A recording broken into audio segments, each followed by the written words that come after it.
Hello, my friends and magical creatures, and welcome to episode 4 here on the Lucid SMP. So, we're starting out here on Starter House because in our little town, something new popped up. I have no idea what this is about, but I have a guess as to who did it. Onyx was asking the other day for some cobwebs, and in that journey, I was clearing out some areas, and I'll show you what we have going on here in just a second. Found this hole and went to go light it up so that things don't spawn on me and that sort of thing.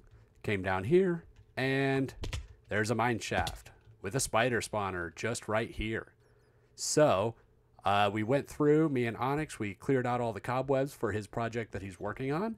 And then I came back through here because there was a lot of coal through here. So I came through and mined out all the coal, but there's also a second spawner right here, and they're definitely close enough to do a double spawner. So that'll be a fun project here coming up in the future, but we don't want to work on that right now because we have some other stuff going on. So let's go ahead and smash our face a little bit as we fly out of this hole, and I'll show you kind of what we have going on the surface over here. So, like I said, we went in and mined out all the coal, so that's not the right box. So we are set for a good long while, and I think there's probably more down there, but I spent about an hour or so just going through, clearing out the coal and whatever iron I saw as well. So that's going to be really nice to have all of that, because coal, you know, after the Caves and Cliffs update became a lot more difficult to get. So I've been running my furnace on bamboo, which is awesome, but you know, having some coal laying around for torches and campfires and that sort of thing, you always kind of need that. So what we have going on here is what we're going to be working on this episode. So we want to make our first mini game of the series. This is going to be a target block bouncy house. So the three main sort of concepts that we're using for this are: one, if you're standing on slime and hit some redstone, it'll shoot you up into the air. The second concept we're using is if you shoot a target block, depending on how close you get to the center, it will spit out items. So we have this running across here. We have 8 dispensers, and basically the closer you get to it, the more of them are going to fire, and that's how we're going to keep track of people's score. So the last time I did this game was on a server that I didn't record, but there was a problem with it. All of my target blocks were stationary. So what people would do is find their perfect shot, stand, wait for the bouncy house to bounce you up, and hit the same one over and over and over again, and just kind of completely destroyed the fun of the game and the system. So what we're going to implement is the fact that target blocks can be moved by pistons. So now there's no cheating. So we could do that from the side, we could shoot it up, we could shoot it down, and then make it to where the target blocks are going to randomly pop out in a different order every time, so you can't just sit there and spam the same target over and over. And I think that'll make the game much more interesting. Yeah, so with this, and that all put together, I think we're going to have a pretty cool game. But we're actually going to need a pretty decent amount of space, because I probably want maybe 9 of these.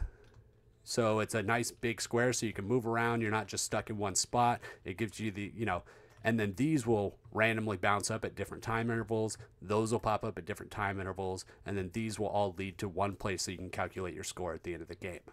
So that's the idea. Let me find a place over in the gaming district, and we'll get a place laid out, and we'll start working on a whole bunch of redstone for this. Now keep in mind, my redstone skills aren't the greatest, so it might be pretty ugly, but we'll eventually cover all that up. So let's head over that way, grab all of our boxes, and we'll see you in the gaming district.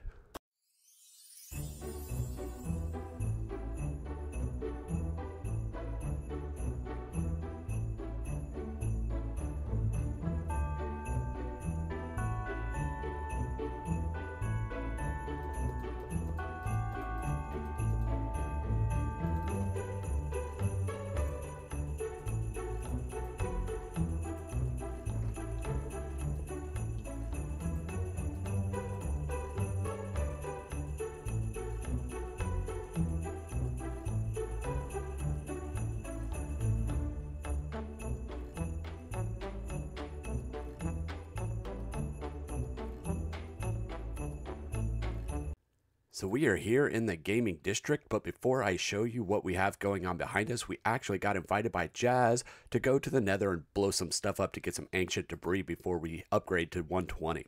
So, couple things. This is my first time doing a collaboration, so I know there's a little bit of volume issue, but I'm working on that and I'll get it fixed for next time.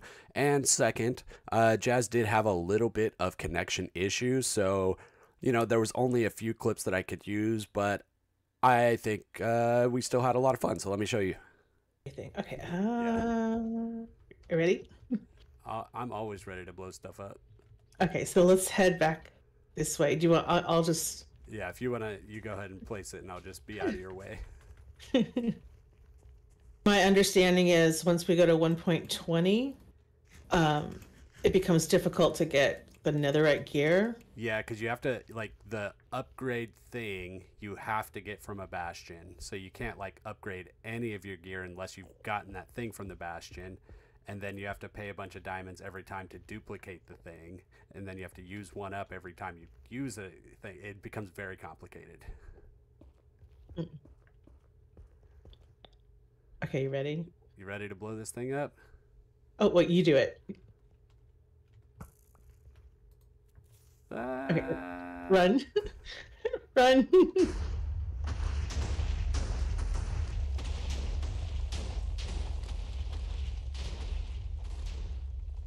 All right. I've died many times doing this, so definitely drinking a potion. It didn't go all the way. We'll set it off when we get closer. Okay. Oh, that's a good start. Oh, there's 3 of them right there. You can grab those 3. Yeah, we'll split them at the end. Yeah. I just wanted the achievement. All right, you go ahead. Yeah. Run away.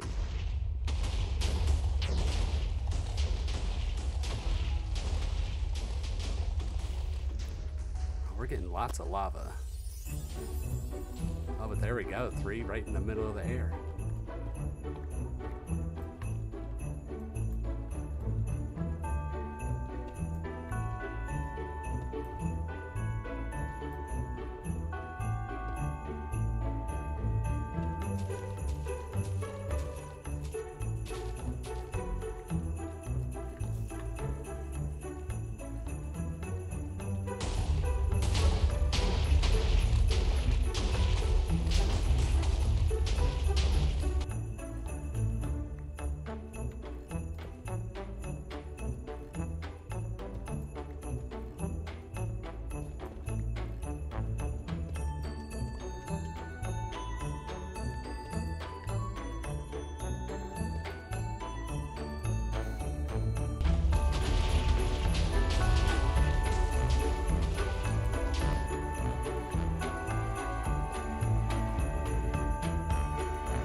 So we had a great time getting to know Jazz a little bit. We did some pretty good ancient debris mining. We got ourselves, where did I put it? Oh no, I think I need an ender chest. I don't think I have one. Do you have an ender chest around here? But, yes, there we go. We got 55 ancient debris, and I was coming over here because Jazz was having some connection issues, but she just logged back on. So maybe we can find her and give her half of this debris that we got, because she provided the TNT and she deserves half of it. Okay, take 2. She said she's still having connection issues, but she found 12, so half of 12 is 6. So I'm going to leave 6 less than what I have here for her, than half of what I have for her. That's some crazy math, but I think we can manage. So let's grab a chest here. Just plop it right down on the stairs. So half of what we got is this. Let's go 1, 2, 3, 4, 5, 6. And I'm going to go ahead and keep the 28 because I need the round numbers. Actually, 34 doesn't really matter, so you can have the 22. There we go. Perfect. 22. There you go, Jazz. Hope you enjoy that. I definitely will, because now I can actually get some real tools, and I'm excited. All right. I hope you enjoyed that little collaboration with Jazz and the little time lapse there. So what we have going on here in the gaming district is kind of the first step to getting this game running.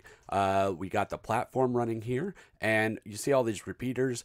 This is just to make sure that they are all timed a little bit differently, and then we just have the standard etho hopper clock with, I believe, 4 items in it to be able to set the timer to make them go up and down, and then we just have our little on-off button here. So when we click the button on, it pulls this redstone block out from here, which allows the clock to start running. And yes, it is a little bit noisy, but you can see here we've got all these platforms going up at different times, and when you go on it, it bounces you, and then you can get onto oh, fell through that one. I'll have to put something underneath those to stop you from doing that.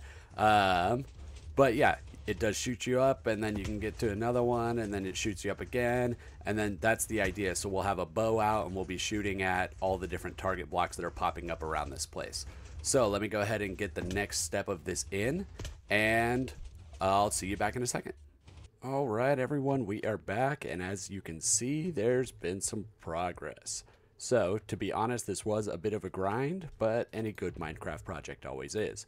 And, to be honest, somewhere else, our diamonds are depleting. So we only have 29 left because we've been buying so much stuff, so much redstone stuff, and everything we need to get this project done. But that's great. It supports our local economy here on Lucid. So what we have going on here is we've got all different types of things that are going to be on every side. So I tried to keep it, each one's a little bit different. So over on this side, we've got double piston extenders that push up the block, and then it'll go all the way along here. We do still need to install some timers on all of these, but that's okay. But I did double piston extenders because when the blocks sit right there at this height, you can still see it when you bounce up, so it allows you to not be able to see those. We did the same thing here, a double piston extender. Over here, we've got 2 blocks on either side, so they can come in one and then the other, and then it'll alternate. That'll be a pretty fun one. This one, the block pops in right there, gives you a smaller window, but since it is lower and one of the closer ones, that's kind of how we had to do it. Another double piston extender here to keep them interesting, and then another one, a single extender that just pops it right into there, and when you're in the air, you have a nice open view of that. On this side, it's more of a moving target, so these are going to run like this, and then you hit one. If you happen to hit it at the right time, it will go ahead and put an output to the comparators. I might try and figure out how to slow this down a little bit, so I might put like a small pulse extender or something in the back just so they might go a little slower, but I want to do some play testing before I make alterations like that. So our next goal is to get all of our clocks in place. So we need an overall clock to start the game. That will start a secondary clock, which is going to be the timer for the entire length of the game. I don't know how long it's going to be yet. That's something we'll have to play test and figure out. So when we push this button, we want it to start a clock that runs for, let's say, 4 minutes, whatever the length is. And then that will engage all of the other things that we have going on. So that'll engage the pistons moving here. It'll engage all of the target blocks movements and all of that sort of thing. And then we want to make these feel as random as possible so that you're not always shooting for the same block. Our goal here is people hit different blocks in different places all throughout the thing, trying to do what makes the most sense for them. Then we also need to take all of our water streams. Every single one's got a water stream, and then those all need to run to one centralized location so we can calculate the score. So that's kind of what we have left. This is where we're currently at with the project. And then at the very end, once all of it's done, we've done our play testing, we've had a couple people come here and check it out and see how it works, then we can figure out what we can do to make it look a little bit nicer. I'm thinking we just kind of cover it with some terracotta, make it look like a mountain. You walk into the mountain, and then there's the game for you to play. Maybe it'll look sort of like a volcano in the end because that center is going to want to be open. But that's where we're at. We're going to keep working on this thing, and I will see you back in a little bit. All right, we are back again, and we have some clocks put into place. So I'll kind of run through this briefly, and then we'll give it our first test. I haven't actually pushed the button to turn it on yet, so we'll see. So we've got this here, so we can go ahead and start the first clock. It will pull this redstone block back, which will allow this clock to run. This will be our game timer. I currently have 2 stacks in here. That should be not incredibly long, but it should give us enough time to make sure everything works, and then the system should turn itself back off. So, running through this green line, we are going over here to this side, which goes to this clock here. All of them have 20 items in it right now. Those times can be adjusted by how many items we have put in there. This blue line here doesn't need a clock because it just basically needs to be on when the system is on, because the system here is self-sustaining. So as soon as we remove this redstone block, this clock will start going, and these blocks should theoretically move up. Over on this side, the pink line is our main line coming out to the undersection for all the purple that goes here. So that runs this way, which pulls this block back, which allows this clock to start running. And again, we have 20 items in there just for consistency across the board. And then we pull off of this block because we just needed a place for this one to start, and that was a fairly easy spot. So every time this block will pulse, this will gain a pulse, and that will then run this whole side. So there's not an individual clock for this side yet, but I don't think we necessarily need it. I think what we'll do is we'll go ahead, and we already have a little bit of delay in between each one, but we'll add a little bit more just to that repeater there. We might need to add another one here, but let's go ahead and hit this button and hope and cross our fingers that everything goes the way that we want. Okay, so this clock should start running, and after this whole time, the entire system should turn back off. Perfect. So then this block is moved, and we should be able to go inside and tell kind of what we have going on through all of these. So that's not good. So that's the first thing we'll have to oh, nope, there it goes. It's just slow. That's right. So that one's running. That's perfect. This is running just at a slower pace than we had it before because we just put them all to 24 consistency. So let's get on top of the walls, and we'll look at each individual side and make sure everything's running properly. Okay, so that should switch over here in just a second. Oh, that block did not come back. Oh, there it goes. Okay, perfect. So then that lets it run. We can see this block came up. That one went back in, and this one is currently extended. So let's give it one more pulse here. So that block shouldn't be moving every time. Maybe it was just the length of the thing. And then over here, we've got one block out, and that one's currently down at the moment. There we go. That one switched. Great. That one switched. Great. And then these are currently all out. We should see them go back down here in just a second. I believe in you, blocks. Yeah, 20 might have been too long for testing purposes. So let's see. Yeah, because that's only going to go once every 20, and then... So any second now, we should see this. There we go. They all go back down. Awesome.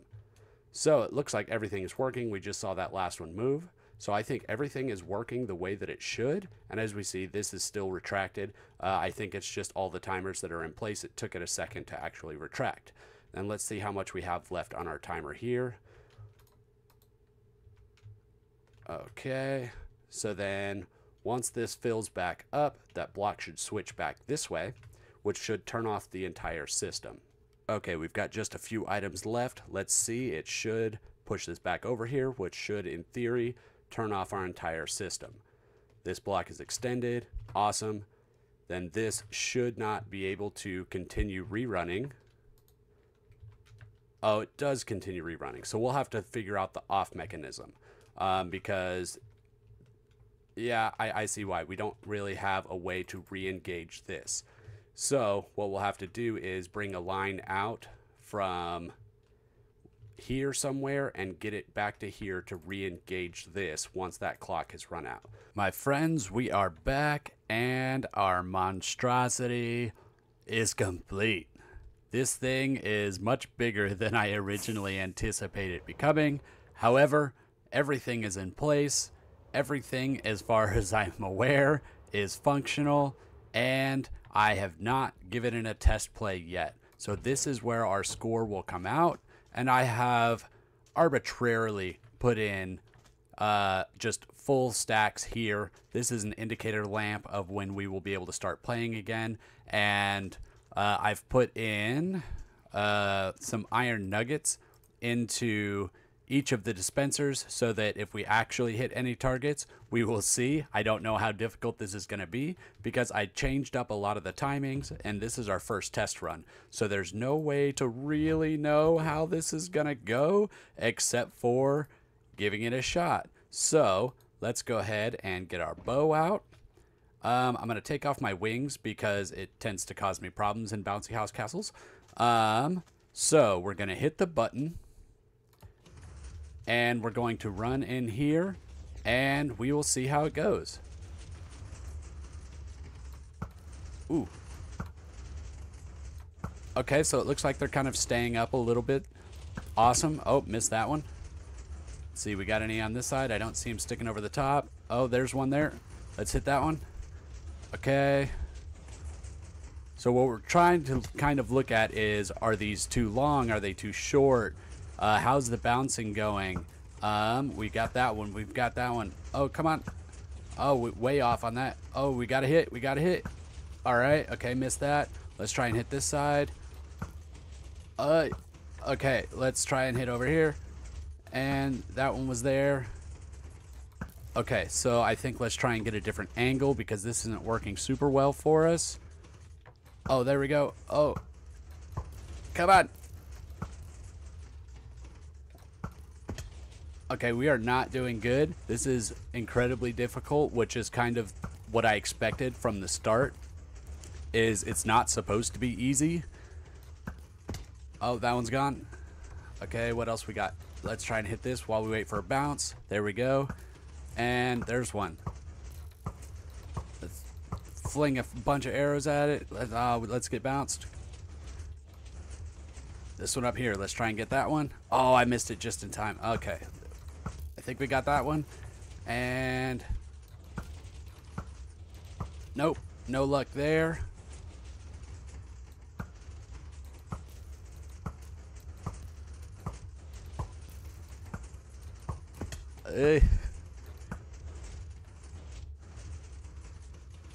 Okay, so I think the timing might be a little bit long, but that's okay. Again, it's our first run through. Ooh, there's one. I don't know if we've hit like anything. This one here is open.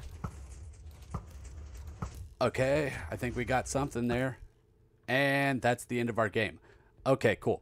That was stressful, to say the least, but I really enjoyed it. So now what we should be seeing is a score in here, 12. Okay, that is actually better than I anticipated. So we'll give it a second just to make sure that, you know, anything flowing on one of these long paths is made its way through. Let's also double check that we haven't lost any of our iron nuggets that should have gone to our chest down there. I'm not seeing any just sort of floating, but yeah, as you can see, I put 3 stacks into each one of these, so that will last a little bit, but I do, oh, my wings aren't on. I will eventually fill those up, but I don't have like a super steady supply of iron. So this is kind of what I could do right now, but I'm not seeing any iron nuggets just hanging out in these water canals, which is good. Awesome. And we'll make sure once we get back that we didn't accidentally pick any up. But yeah, I think that all worked well. And then once this lamp comes on, that means that everything is filtered back into here, our timer is fully reset, and the game is ready to go again. So we got 12. I think that is a beautiful first start. So with that, I think we have to go ahead and end the episode here with this being completed. I will go ahead and do a few more test runs of this, kind of see how it plays after you get used to it a little bit, and hopefully try and get a couple of people to give it a test try for us as well. I would love to try and get you know, a little bit of recording of somebody trying to play this and see if we could get maybe their footage and kind of splice it together a little bit. I think that would be a lot of fun to see other people's reaction to attempting this absolute absurd, chaotic game. But with that, guys, I have had a lot of fun building this. It was a huge grind, and I'm glad we finally have our first minigame on this server. Next episode, we'll probably get back to doing some building over at Village, but if inspiration hits me somewhere else, I'll go ahead and go there, because that's the way this game is the most fun. Thanks for watching, guys. I will see you on the next one.